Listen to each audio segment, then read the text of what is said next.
Hello everyone, welcome back to my channel and I hope that you're all doing very well. So today in this video we'll be covering a poem written by Wilfred Owen, that is Dulce et Decorum Est, which was written in the year of 1917. So before this poem goes on, let's get to know to the introduction to the poet, to the author. He was an English poet and soldier. ये एक English poet भी थे, यानी ये कवि थे, British कवि थे, एंड अ सोल्जर और एक सैनिक भी थे। And he was one of the leading poets of the first world war. और वो क्या थे? वो पहले विश्व युद्ध के प्रमुख कवियों में से एक माने जाते थे। And he was born on 18 March 1893 and he died on 4 November in 1918। तो इनका जन्म हुआ था 18 मार्च 1893 में और इनकी मृत्यु कब हो गई थी? 1918 में इनकी मृत्यु हो गई थी। तो ये जो पूरी पोयम है, इसका हमें मेन जो थीम है वो ये जानना है कि ये पूरी पोयम किसके बारे में लिखी गई है, किसके ऊपर लिखी गई है। तो इसमें हम जो भी पढ़ेंगे उन सब में हमें मालूम चलेगा कि जो सैनिक होती है उसकी हालत किस तरीके की हो जाती है जब वो युद्ध काल के दौरान उसमें भाग लेते हैं, उसमें लड़ाई के लिए जाते हैं, युद्ध के लिए जाते हैं। तो विल्फ्रेड ओवन जो है, जब हमारा फर्स्ट वर्ल्ड वार हुआ था तब इन्होंने उसमें पार्टिसिपेट किया था। उसके बाद जो इनके कंपेनियन थे उन्होंने उनकी हालत देखी कि कैसे उनके ऊपर बॉम्ब गिरे, और बॉम्ब के गिरने के बाद जो बहुत बड़े बड़े गड्ढे हो गए उनके अंदर, उनकी बॉडीज़ ऐसे ही पड़ी रही कई दिनों तक। क्योंकि अगर वो सैनिक है, वो पूरे विश्व की रक्षा करते हैं, पूरे विश्व की तरफ से युद्ध करते हैं, तो उनको भी इस हिसाब से एक सेफ्टी प्रोवाइड होनी चाहिए, एक केयर प्रोवाइड होनी चाहिए। पर ऐसा नहीं होता है। उनकी जो डेड बॉडीज़ है वो इधर उधर कई दिनों तक पड़ी रह जाती है। किसी के पैर टूट जाते हैं, कोई ब्लाइंड हो जाता है, कोई बोल नहीं पाता, किसी के पास कपड़े नहीं है, खाना नहीं है, पानी नहीं है।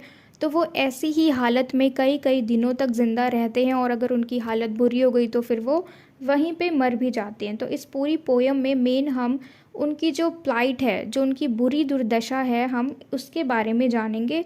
किनके थ्रू? विल्फ्रेड ओवन के थ्रू।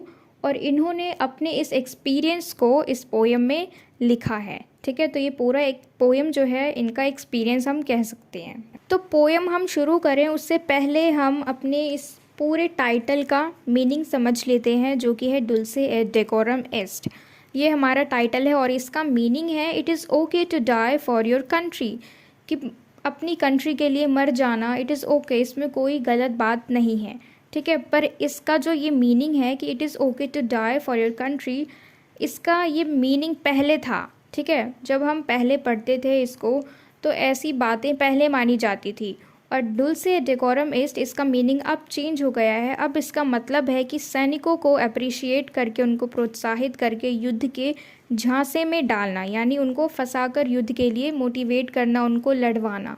ठीक है, तो यहाँ पे इसका मीनिंग बिल्कुल चेंज हो गया। दो मीनिंग है, ध्यान से देखना। ठीक है, पहले इसका मीनिंग था कि it is okay to die for your country, और अब है कि झांसे में डाल के उनसे लड़ाई करवाते हैं, उनको युद्ध में डालते हैं, झांसे में डाल के उनको धोखा दिया जाता है एक तरीके से। ठीक है, तो इस पोयम में जो भी लाइंस है इनका यूज़, इनका उपयोग सैनिकों को युद्ध करने के लिए प्रोत्साहित किया जाता है। ठीक है, लेकिन जब फर्स्ट वर्ल्ड वार था उसके अंदर विल्फ्रेड ओवन, जिन्होंने फर्स्ट वर्ल्ड वार में युद्ध के नए रूपों को देखा। ठीक है, जब हम दूर से युद्ध को देखते हैं, लड़ाई को देखते हैं, तो फिर हम जोश में आ जाते हैं कि अरे वाह, हम भी लड़ेंगे, हम भी जीतेंगे।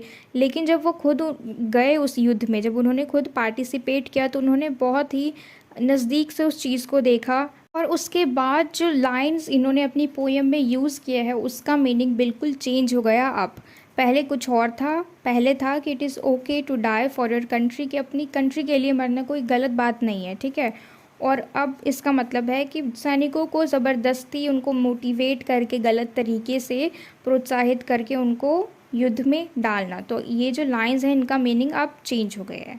तो आज की डेट में इसका मतलब क्या है कि सैनिकों को प्रोत्साहित करके युद्ध के झांसे में डालना। ठीक है, यानी सैनिकों को फंसाकर युद्ध के लिए मोटिवेट करना कि तुम जाओ, युद्ध करो, इसमें कोई गलत बात नहीं है। अगर मर भी गए तो कौन सी बड़ी बात है, it's not a big deal that you are dying for your country, है ना। तो इस तरीके से उनको फंसा के युद्ध में डाल दिया जाता है। तो ये सब जानने से पहले हमें जानना ज़रूरी है कि आखिर विल्फ्रेड ओवन की ज़िंदगी कैसी थी और उन्होंने इस पोएम को क्यों लिखा। तो जैसे कि हमने पहले डिस्कस किया कि उन्होंने इस पोएम को क्यों लिखा, कि जो भी जब उन्होंने पार्टिसिपेट किया युद्ध में तो इनके कंपेनियन थे, उनकी हालत देख के इनको बुरा लगा कि ऐसे कैसे ये लोग छोड़ देते हैं सैनिकों को जो विश्व के लिए लड़ते हैं, जो अपने देश के लिए लड़ते हैं, बचाने के लिए लड़ते हैं, और उनकी हालत आखिर में जाके ऐसी हो जाती है। तो विल्फ्रेड ओवन ने फर्स्ट वर्ल्ड वार के अंदर पार्टिसिपेट किया था और उन्होंने इस युद्ध के दौरान युद्ध को बहुत ही नज़दीक तरीके से देखा, पास से देखा। तो हम कहते हैं ना कि दूर से सब चीज़ अच्छी लगती है लेकिन पास से जाओ, हम जैसे फॉर एग्ज़ाम्पल हम देखते हैं बाहुबली में युद्ध होता है तो हम सोचते हैं कि वाह कितनी अच्छी चीज़ है, ये तो वीरता का काम है ना, मर्दों का काम है। तो इस तरीके से तो उनको भी अच्छी लगी, पर जब वो नज़दीक गए तो फिर उनको एहसास हुआ कि ये बहुत ही ज़्यादा डिफ़िकल्ट है ऐसे वातावरण में रहना, ऐसे सिचुएशन में रहना। तो इन्होंने उसमें लड़ाई भी की क्योंकि ये सोल्जर भी थे। हमने अभी इनके इंट्रोडक्शन में पढ़ा कि पोइट के साथ साथ ये सोल्जर भी थे, तो इन्होंने उसमें युद्ध भी किया। और फिर जब इन्होंने अपनी कंपेनियन के बॉडीज़ को देखा कि कैसे कैसे वो कितने दिनों तक पड़े रहे, तो इनके ऊपर उसका बहुत ही ज़्यादा बुरा असर पड़ा, बुरा प्रभाव पड़ा।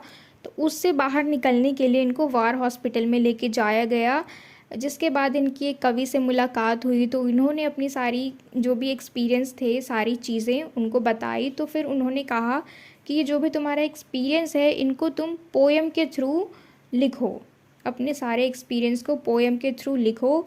तो इस पोएम में जैसा कि हमने जाना कि ये पूरा पोएम इनका एक एक्सपीरियंस था। कब का एक्सपीरियंस? जब ये फर्स्ट वर्ल्ड वार में यानी 1914 में फर्स्ट वर्ल्ड वार में जब इन्होंने पार्टिसिपेट किया तो इन्होंने क्या क्या चीज़ें देखी, क्या क्या चीज़ें ऑब्जर्व की सैनिकों की हालत के बारे में, तो वो अब हम पढ़ेंगे। तो इतना सबको क्लियर है कि क्या थीम है इस पोएम की। तो अब हम आगे चलते हैं, इस पोएम को लाइन बाय लाइन समझते हैं। Bent double like old beggars under sacks, knock kneed coughing like hags, we cursed through स्लजेस।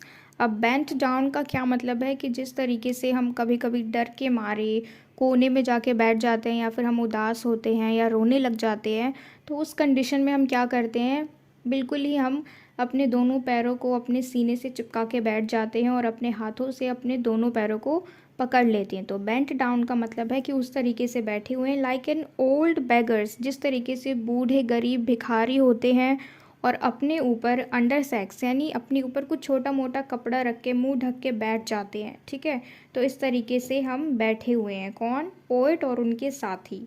Knock need यानी नॉक नीड का मतलब है कि जो उनके दोनों घुटने हैं आपस में जब वो साथ में मिले हुए हैं, यानी जब वो बैठे हुए हैं ऐसे पैर मोड़ के सीने से चिपका के, तो उनके दोनों घुटने आपस में टकरा रहे हैं। अब टकराने का क्या मतलब है कि या तो उनको सर्दी लग रही है और या फिर उनको डर लग रहा है। ये दोनों चीज़ें हो सकती हैं because we don't know the weather, कि उनका वेदर कैसा है, ठंडा है, गर्म है, and we don't know the environment कि कैसा है वहाँ, लड़ाई हो रही है, शांति है। ऑब्वियस सी बात है, लड़ाई तो हो ही रही है क्योंकि युद्ध का माहौल है। तो हमें रीज़न नहीं पता कि उनके पैर किस लिए काँप रहे हैं। ठीक है, तो उनके पैर काँप रहे हैं, कफिंग लाइक हैग्स, और जानवरों की तरह खांस रहे हैं। ठीक है, इतनी ज़्यादा इनकी हालत ख़राब हो रखी है सैनिकों की। वी कर्स्ड थ्रू स्लजेस, और अब ये क्या कर रहे हैं, जो शोर शराबा मचा रहे हैं, इनको ज़रा सी भी चैन की सांस नहीं आ रही है ऐसे माहौल में, तो वो लोग उनको कोस रहे हैं, उनको श्राप दे रहे हैं, उनको गुस्सा आ रहा है, इनका जो आक्रोश है उन पर निकाल रहे हैं, उनको कर्ज कर रहे हैं। जो भी आपस में होंगे वैसे वो लोग, क्योंकि एक तो इनके कंपेनियन है और बाकी लोग भी हैं जो शोर शराबा कर रहे हैं, जो ज़रा सा भी चैन नहीं आने देते, तो उनको ये लोग गुस्से में कर्ज कर रहे हैं, उनको कोस रहे हैं। Till on the haunting flares, we turned our backs and towards our distance rest began to trudge. और अब वो क्या कह रहे हैं कि जहाँ पर हम बैठे हुए हैं उसकी उल्टी तरफ, पीछे की तरफ जो हॉन्टिंग फ्लेयर्स है, जो आग की लपटें इधर उधर उड़ी जा रही हैं, तो हमारा जो बैक है उसकी तरफ है, यानी हमारे पीठ की तरफ, उनके पीछे जो है वो आग लगी हुई है। तो वो धीरे धीरे आगे बढ़ रहे हैं किसकी तरफ, जहाँ पे उन्होंने अपना ठिकाना बनाया हुआ है, रेस्ट करने का, रुकने का, जो भी इनका ठिकाना है वहाँ बनाए हुए हैं। तो ट्रज का मतलब है कि धीरे धीरे अब वो लोग उसकी तरफ बढ़ रहे हैं। ठीक है, हॉन्टिंग फ्लेयर्स यानी आग की जो डरावनी सी लपटें हैं जो इधर उधर फैली जा रही हैं, क्योंकि इधर उधर फैलने से फिर आग ज़्यादा बढ़ जाती है। तो उनके पीछे ये आग लगी हुई है और ये लोग धीरे धीरे वहाँ से डिस्टेंस बनाते हुए, वहाँ से दूर जाते हुए कहाँ जा रहे हैं, अपने एक रेस्ट पोजीशन पे, यानी जो भी इन्होंने जगह बनाई होगी, जो भी ठिकाना बनाया होगा, वहाँ पे वो धीरे धीरे आगे बढ़ रहे हैं, ट्रज। ठीक है। मैन मार्च्ड अस्लीप, मैन यहाँ पे कौन है? सैनिक। अब वो मार्च कर रहे हैं, जिस फॉर्मेशन में वो चलते हैं सैनिक, उस तरीके से ये चल रहे हैं, लेकिन इनकी हालत कैसी है? अस्लीप है, ये बिल्कुल भी अलर्ट नहीं है, नींद में चल रहे हैं। Many had lost their boots, कईयों ने अपने जूते खो दिए हैं। But limped on, but still they are going, फिर भी चले जा रहे हैं। ब्लड शॉट, इधर उधर खून पड़ा हुआ है, किसी की बॉडी का कोई पार्ट इधर पड़ा हुआ है, मतलब पूरा जो वहाँ का माहौल है वो बिल्कुल बेकार हो रखा है। लड़ाई हो रही है, कोई बेहोश है, कोई मरा हुआ है, किसी की डेड बॉडी है, किसी के पैर कट गए हैं, तो ये सारी बॉडी पार्ट्स इधर उधर फैले हुए हैं। ऑल वेंट लेम, और लंगड़े हो चुके हैं। ऑल ब्लाइंड, और ब्लाइंड भी हो चुके हैं, क्योंकि फर्स्ट वर्ल्ड वार में गैसेस का भी यूज़ किया जाता था, जो कि बहुत ही ज़्यादा हानिकारक था। ऐसे में कोई अंधा हो जाता था, घुट घुट के मर जाता था, उनको सांस नहीं आती थी। तो इस तरीके से इनको उनका प्रभाव पड़ रहा है, उन गैसों का इनके ऊपर प्रभाव पड़ रहा है। ठीक है, तो इसलिए इनकी हालत बहुत ही ज़्यादा बुरी हो गई है। ड्रंक विद फटीक, अब इसका मतलब है कि बहुत ही ज़्यादा ये लोग थक चुके हैं, क्योंकि देखो इनका जो ट्रेनिंग पीरियड होता है, जब बहुत मज़े से रहते हैं, जब इनका ट्रेनिंग पीरियड होता है, इनको खाने के लिए मिलता है, अच्छे से बॉडी वॉडी बना लेते हैं, लेकिन उसके बाद जब इनको युद्ध में जाना होता है तो फिर इनको 1-2 महीने तक लगातार लड़ना ही होता है, कोई रेस्ट नहीं मिलता। तो फटीग यानी अब ये लोग थक चुके हैं, बहुत इनकी बुरी हालत हो चुकी है। Deaf even to the hoots of gas shells dropping softly behind, और ये इतना ज़्यादा थक चुके हैं कि अब वो बिल्कुल डेफ हो चुके हैं, यानी सुन ही नहीं पाते कुछ भी। अब गैस शेल्स क्या होते हैं? क्योंकि जब हमारा फर्स्ट वर्ल्ड वार हुआ था तो वो बिल्कुल नेचुरल टाइप था, उसमें इन सारी बंदूक जो बमबारी थी वो तो था ही, पर उसके साथ साथ इन्होंने गैस का भी अटैक किया था, जिसमें केमिकल अटैक्स किए जा रहे थे लोगों के ऊपर, जिसका बहुत ही जल्दी और बुरा प्रभाव पड़ रहा था उनके ऊपर।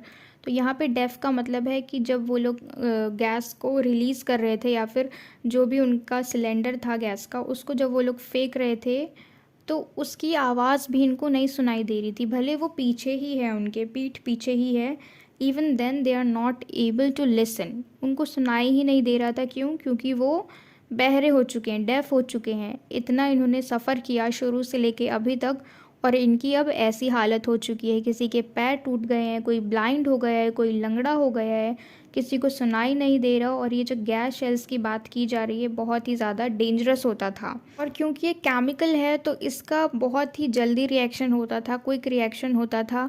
जैसे ये आसपास गिरा किसी के तो वो उनका दम घुटने लग जाता था, या फिर कोई देख नहीं पाता था, तो इस तरीके से ये सब चीज़ें होने लग जाती थी। तो अब हम आगे चलते हैं। Gas gas, quick boys and ecstasy of fumbling fitting the clumsy helmets just in time. अब कोई चिल्ला रहा है कि गैस गैस जल्दी करो, और एक्सटेसी का मतलब होता है बहुत ज़्यादा खुशी, परम आनंद। और fumbling fitting the clumsy helmets, clumsy helmets क्यों कहा गया है? क्योंकि अब इस युद्ध को चलते हुए बहुत वक्त हो गया है, तो उनके जो हेलमेट्स हैं वो मैले हो गए हैं, गंदे हो गए हैं। ठीक है, और फम्बलिंग का मतलब होता है चेक करना। तो अब जैसे ही गैस की बात आ रही है, गैस गैस जो वो चिल्ला रहे हैं कि क्विक बॉयज़ जल्दी जल्दी करो, गैस रिलीज़ कर दिया गया है, ये है इसका मतलब। ठीक है, तो अब ये लोग क्या कर रहे हैं, जो भी सैनिक हैं ये टटोल रहे हैं। फम्बलिंग का मतलब है चेक कर रहे हैं कि उनका जो हेलमेट है वो सही जगह पे है। और जैसे ही, क्योंकि इनके दोनों हाथ हम ये नहीं कह सकते कि फ्री हैं, ठीक है, उनके हाथ में गन्स होते हैं, बहुत सारी चीज़ें होती हैं। तो अगर ये लोग हमला कर रहे हैं उनके ऊपर, तो शायद इनके पास बॉम्ब्स भी होंगे छोटे वाले, तो इनके हैंड्स जो हैं वो फ्री नहीं है। तो इनको जल्दी जल्दी अपने हेलमेट को चेक करना पड़ता है और अपने फेस को ढकना पड़ता है, ताकि ये लोग उस गैस से बच सके। ठीक है, तो एक्सटेसी का मतलब है कि जैसे ही इन्होंने अपने हेलमेट को चेक किया और अपने फेस पे लगा दिया, यानी अपने फेस को कवर कर दिया उस हेलमेट से, तो अब ये खुश हो गए, परम आनंद, एक्सटेसी, यानी अब ये लोग उस जो डेंजरस गैस था उससे बच गए हैं। तो इन दोनों लाइन का यही मतलब है कि पीछे से जब किसी ने आवाज़ लगाई कि गैस गैस, क्विक वॉइस, जल्दी जल्दी करो, गैस को रिलीज़ कर दिया गया है, तो सब ने क्या किया, सारे सैनिकों ने अपने क्लमजी हेलमेट्स को चेक करना शुरू कर दिया कि कहाँ पे है, फिर उसको अच्छे से फिट करके अपने फेस पे लगा लिया। उसके बाद वो लोग खुश हो गए कि हम बच चुके हैं। But someone still was yelling out and stumbling and floundering like a man in fire or lime. तो कुछ लोग तो एक्सटेसी यानी कुछ लोग तो परम आनंद को महसूस कर रहे थे कि चलो हम बच गए, लेकिन अभी भी कोई एक वहाँ ऐसा बच गया था जो कि चिल्लाए जा रहा था, लड़खड़ा रहा था। ऐसा लग रहा था जैसे वो डूब रहा है। फ्लाउंडरिंग का मतलब है जैसे वो डूब रहा है, कि कोई आग में आदमी फंसा हुआ है। इस तरीके से वो एक्ट कर रहा था, इस तरीके से चीखे जा रहा था, चिल्ला रहा था। क्यों? क्योंकि वो हेलमेट नहीं लगा पाया और उसके ऊपर पूरा असर हो रहा था उस गैस का। ठीक है, तो ऐसा लग रहा था उसको देख के कि बहुत ही ज़्यादा तड़प रहा है, चिल्ला रहा है, और nobody can help him. क्यों? क्योंकि हम ऐसे में, क्योंकि सब कुछ बहुत जल्दी जल्दी होता है। ठीक है, युद्ध में हर चीज़ जल्दी जल्दी होती है। हम कुछ अपना हमारा कंट्रोल नहीं होता उस पर, जैसे जैसे चल रहा है वैसे वैसे हमें उसमें चलना होता है। तो हम ऐसे अगर कोई एक फंसा तो उसको बचाने वापस पीछे नहीं जा सकते, क्योंकि हमें खुद नहीं पता कि हम खुद भी वापस उसके साथ बच के आएंगे या वहीं उसके साथ रह जाएंगे। ठीक है, तो यहाँ पे जो मैन है ये बहुत ही ज़्यादा चिल्ला रहा है, तड़प रहा है, और उसको देख के ऐसा लग रहा है कि कोई आदमी आग के अंदर डूब रहा है। Dim through the misty panes and thick green light, as under a green sea I saw him drowning.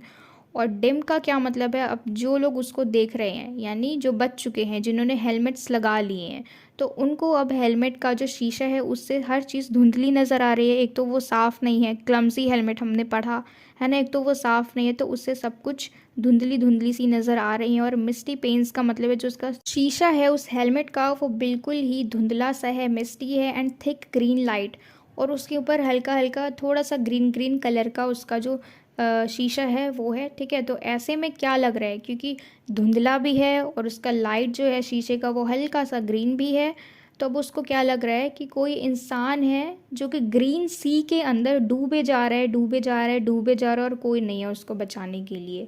ठीक है, तो ऐसा वहाँ पे लग रहा है कि सब तो बच गए लेकिन एक इंसान रह गया, वो तड़प रहा है, और ऐसा लग रहा है कि वो ग्रीन सी के अंदर, हरे समंदर के अंदर डूबे जा रहे हैं और कोई उसको बचाने नहीं आ रहा है। तो अब आगे चलते हैं। In all my dreams before my helpless sight he plunges at me, guttering, choking and drowning. तो अब वो क्या कह रहे हैं, कौन कह रहे हैं? ये लाइन किसने बोली है? हमारे पोइट ने, विल्फ्रेड ओवन ने। वो कह रहे हैं कि अभी तक जो भी मेरे सपने हैं, मेरे सपनों में वही आदमी आता है। क्योंकि ये इंसिडेंट होने के बाद इनको हमने पढ़ा, जैसे कि वार हॉस्पिटल में लेके गए, क्योंकि इनके ऊपर बहुत ही ज़्यादा बुरा असर पड़ा। ठीक है, तो जब ये वार हॉस्पिटल से हल्का सा ठीक होके आए, मतलब उनकी हालत थोड़ी ठीक हो गई थी, तो उसके बाद इन्होंने फिर से पार्टिसिपेट किया उसी वर्ल्ड वार में। ठीक है, उसी जो हमारा फर्स्ट वर्ल्ड वार था उसी में इन्होंने फिर से पार्टिसिपेट किया जब ये थोड़े ठीक हो गए। लेकिन जब ये अपने रेस्ट टाइम पे थे उस वक्त, ये उस वक्त की बात बता रहे हैं कि इनके दिमाग में, इनके सपनों में वही आदमी आता था जो उस दिन रह गया था, जो हेलमेट लगाना भूल गया था, जो तड़प रहा था। और क्या कह रहे हैं कि he plunges at me, guttering, choking and drowning. ये वो मेरी तरफ आने के लिए बार बार छलांग लगा रहा था, उस आग से बचने के लिए। वो जो आग लगी हुई थी, वो जो आग की लपटें थी उसके अंदर वो डूबे जा रहा था, उससे बाहर आने के लिए वो छलांग लगा रहा था। गटरिंग यानी बहुत ही ज़्यादा तड़प रहा था। चोकिंग इसका मतलब होता है कि जब हम खाना खाते हैं और वो हमारे गले से नीचे ही नहीं उतरता तो हम बहुत परेशान हो जाते, तो ऐसी उसकी कंडीशन थी। एंड ड्राउनिंग, और वो उसमें डूबे जा रहा था, डूबे जा रहा था। तो इन सबको मैं अपने सपने में देखता हूँ कि किस तरीके से वो तड़प रहा था, बचने की कोशिश कर रहा था, मेरी तरफ छलांग लगा रहा था। ठीक है, तो यहाँ पे पोएट अपनी बात कह रहे हैं। अब आगे चलते हैं हम। If in some smothering dreams you too could pace behind the wagon that we flung him in. तो अब हमारे पोइट कह रहे हैं कि अगर किसी सपने में भी हम वहाँ जा पाते, वहाँ यानी उस वैगन के पास, उस डब्बे के पास जहाँ पे उसकी डेड बॉडी को, उस सैनिक के डेड बॉडी को फेंका गया था, फ्लंग किया गया था।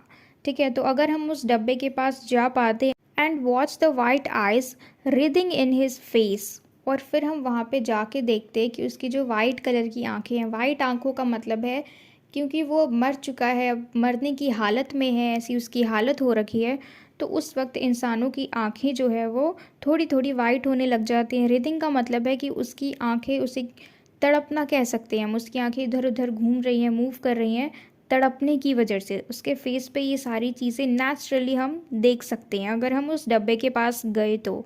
हिज हैंगिंग फेस, हैंगिंग का क्या मतलब है, क्योंकि वो खुद अपनी बॉडी को संभाल नहीं पा रहे, तो जिस तरीके से उसको फेंका गया है तो उसका जो गर्दन है, उसका जो फेस है वो लटक रहा है। क्योंकि वो खुद संभाल नहीं पा रहा। कैसे? Like a devil sick of sin, ऐसे उसकी हालत हो गई है इस तरीके से, ऐसा लग रहा है कि कोई राक्षस यानी जो डेविल है वो थक चुका है पाप कर कर के, और इसलिए अब उसको ऐसी सज़ा दी जा रही है। अब डेविल यहाँ पे ये वर्ड क्यों यूज़ किया गया है? हम तो सैनिक की बात कर रहे हैं। डेविल वर्ड इसलिए यूज़ किया गया क्योंकि डेविल जो है ये बहुत ज़्यादा पाप करता है, लेकिन हमारे जो सैनिक है वो तो देश के लिए लड़ते हैं, वो पाप थोड़ी करते हैं, वो तो अच्छा काम करते हैं, और डेविल हमेशा गलत काम करते हैं। तो यहाँ पे डेविल इसलिए कहा गया है कि जिस तरीके से इस सैनिक की मौत हुई और कैसे उसे बेरहमी से फेंक दिया गया किसी डब्बे में, ज़रा भी उसके डेड बॉडी की इज़्ज़त नहीं की गई, और उसके अंदर मतलब यानी उस डब्बे के अंदर जाने के बाद भी वो शायद ज़िंदा है, वो तड़प रहा है।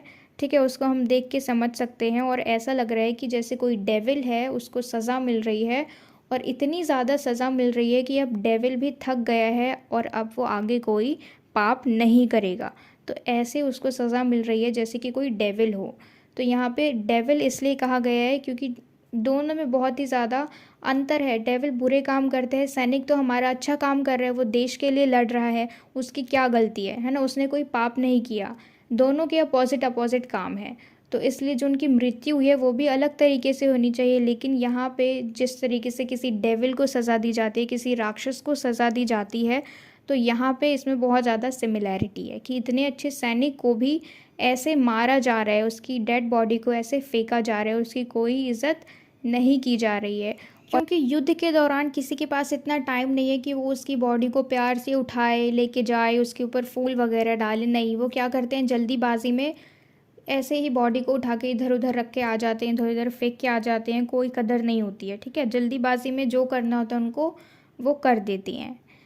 If you could hear at every jolt the blood come gargling from the froth corrupted lungs, और अब क्या कह रहे हैं पोइट कि अगर हम सुने किसी भी झटके से, अगर हम अचानक से देखें उसे, तो हमें दिखेगा कि उसके मुंह से ऐसे ब्लड आ रहा है जैसे कि वो गार्गल कर रहा हो। ऑटोमेटिकली उसके मुंह से ब्लड आए जा रहा है। ठीक है, जैसे कि कोई इंसान पॉइज़न पी लेता है, जहर पी लेता है, जहर को जैसे ही वो निगल लेता है तो अपने आप से ही उसके मुंह से झाग आना शुरू हो जाता है। तो इसी तरीके से जो सैनिक है उसके मुंह से ब्लड आना शुरू हो चुका है। ठीक है, ऑब्सीन एज कैंसर, और कैंसर से भी ज़्यादा बुरा है वो। बिटर एज दी कड, और बहुत ही ज़्यादा बिटर है, कड़वा है। कैसे? जैसे कोई पशु का चारा होता है वैसे। ऑफ वाइल यानी wish, incurable source on innocent tongues, और उसके जीभ पे कैसे इतने घाव निकल आए हैं।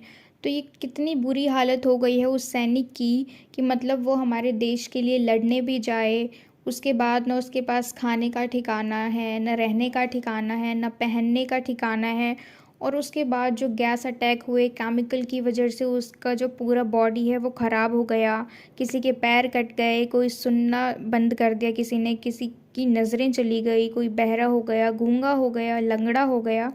तो इस तरीके से उनकी हालत हो जाती है।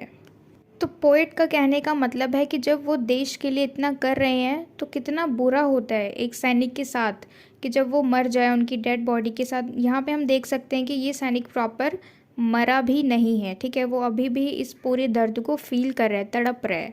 तो ऐसा कैसे कर सकते हैं हम, है ना, किसी सैनिक के साथ कि वो हमारे लिए लड़ रहा है और वो उसकी जो डेड बॉडी है वो ऐसे ही पड़ी हुई है। तो अब पोइट कहते हैं कि माय फ्रेंड यानी हर वो व्यक्ति जो इसको पढ़ रहा है, my friend you would not tell with such high zest to children ardent for some desperate glory the old lie डुल्से डेकोरम एस्ट प्रो पोट्रिया मोरी, कि माय फ्रेंड अब तुम ये लाए, ये झूठ जो है दुल्से डेकोरम ईस्ट कि it is proper, it is okay to die for your country. अब ये झूठ, ये पुराना झूठ हम उन बच्चों को नहीं बोल सकते जो बिल्कुल जोशीले हैं युद्ध करने के लिए, जिनको शौक़ है सैनिक बनने का। तो उनको हम ये झूठ नहीं बोल सकते कि जाओ, उनको हम इस झांसे में नहीं डाल सकते कि जाओ अगर तुम मर भी गए तो it is okay to die for your country, it's not a big deal. तो हम ये झूठ उन बच्चों को नहीं बोल सकते। ये जो लास्ट में लाइन है प्रो पोट्रिया मोरी, इसका मतलब है कि it is okay to die for your country. तो ये है ओल्ड लाई, है ना, हमने देखा ना कि ये पुरानी बात थी और अब इसका क्या मतलब हो गया है कि झूठ बोल के सैनिकों को झांसे में डालना और उनको युद्ध के लिए भेज देना। तो इस पोयम में हमने देखा कि किस तरीके से हमारे पोइट ने अपने एक्सपीरियंस के थ्रू सोल्जर्स के प्लाइट को दिखाया, अच्छे से हमें समझाया और कैसे बताया कि ये जो टॉपिक था, ये जो हमारा पूरा स्टेटमेंट है डुल्से डेकोरम एस्ट, इसका पहले क्या मतलब था और अब क्या मतलब है। तो हमने इस पोएम को अच्छे से डिस्कस किया, एक एक लाइन को समझा और मुझे पूरी उम्मीद है कि आपको ये वीडियो पसंद आई हो, ये पूरा पोएम अच्छे से समझ में आया हो। And if so then please let me know in the comment box if you like this video and share it with your friends as well so that they can get help from it. And don't forget to subscribe my channel. Until we meet in the next video, keep learning.